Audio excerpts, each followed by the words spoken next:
আল্লাহু আকবার ইনকিলাব ধ্বনিতে লাখো লাখো মানুষ গেট থেকে প্রবেশ করছে।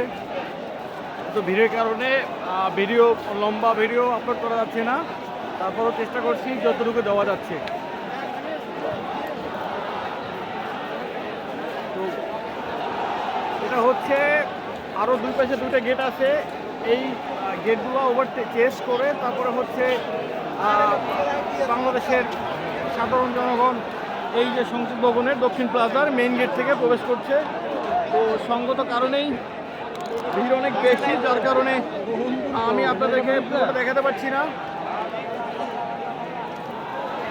যারা আসতে পারেন নাই তারা আদি ভাই রুহের মাগফিরাতের জন্য সবাই দোয়া করবেন।